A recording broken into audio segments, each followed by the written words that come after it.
மாதம்பட்டி ரங்கராஜ் குறித்த வழக்கு தீர்ப்பு ஒத்திவைக்கப்பட்டுள்ளதை நாம் அண்மை செய்தியாக பார்த்துக் கொண்டிருக்கின்றோம். சமூக வலைதளங்களில் அவதூறு கருத்துக்களை தெரிவிக்க ஜானி கிறிஸ்டினாவுக்கு தடை விதிக்க கோரிய வழக்கின் தீர்ப்பு ஒத்திவைக்கப்பட்டுள்ளது தற்போதைய அண்மை செய்தியாக பார்த்துக் கொண்டிருக்கின்றோம்.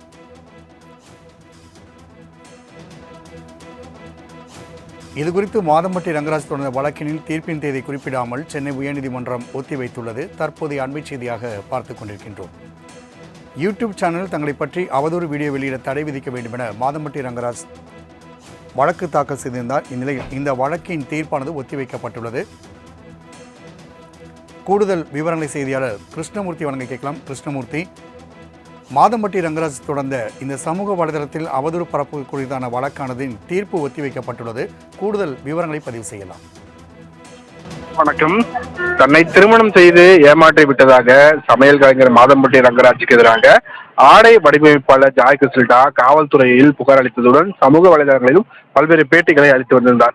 இந்த நிலையில் தனக்கு எதிராக அவதூறு கருத்துக்கள் தெரிவிக்க ஜாய் கிறிஸ்டினாவுக்கு தடை விதிக்க கோரியும் சமூக வலைதளங்களில் உள்ள வீடியோக்களை நீக்க கோரியும் மாதம்பட்டி ரங்கராஜ் தரப்பில் சென்னை உயர்நீதிமன்றத்தில் மனு தாக்கல் செய்யப்பட்டுள்ளது. இந்த வழக்கு நீதிபதி என் செந்தில்குமார் முன்பாக விசாரணையாக வந்தது. அப்போது ஜாய் கிறிஸ்டினா தரப்பில் ஆஜரான மூத்த வழக்கறிஞர் பிரபாகரன் தனது மனைவியை விவாகரத்து செய்துவிட்டு திருமணம் செய்தவுடன் வாழ்வதாக கூறி ரங்கராஜ் ஏமாற்றி விட்டதாக வாதங்கள் வைத்தார்.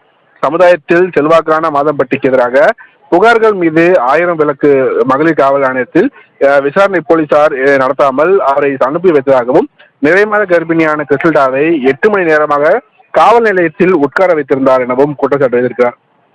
ரங்கராஜ் மீது நடவடிக்கை எடுக்கும்படி மகளிர் ஆணையம் உத்தரவிட்டும் காவல்துறை எந்த நடவடிக்கையும் எடுக்கவில்லை என்று ஜாய் கிறிஸ்டினா தரப்பில் வாதங்களானது வைக்கப்பட்டது. அப்போது மாதம்பட்டி ரங்கராஜ் தரப்பில் ஆஜரான வழக்கறிஞர் விஜயன் சுப்பிரமணியம் ஜாய் கிறிஸ்டினாவுக்கு பிறந்த குழந்தைக்கு DNA பரிசோதனை மேற்கொள்ள வேண்டும் என்றும் DNA பரிசோதனையில் தந்தை என்று தெரிய வந்தால் குழந்தை கவனிக்கும் பொறுப்பை வாழ்நாள் முழுவதும் தான் ஏற்க மாதம்பட்டி ரங்கராஜ் தயாராக இருப்பதாக அவர் தரப்பில் வாதங்கள் வைக்கப்பட்டது. ஆனால் நற்பெயரை பாதிக்கும் வகையில் சமூக வலைதளங்களில் மோசமான வீடியோக்களை பரப்பி யூடியூப் சேனல்கள் பணமாக்கி வருகின்றன என்றும் அத்தகைய யூடியூப் சேனல்கள் தங்களை பற்றி அவதூறான வீடியோக்களை வெளியிட தடை விதிக்க வேண்டும் என்றும் வழக்கறிஞர் விஜயன் சுப்பிரமணியன் தரப்பில் வாதங்கள் வைக்கப்பட்டது.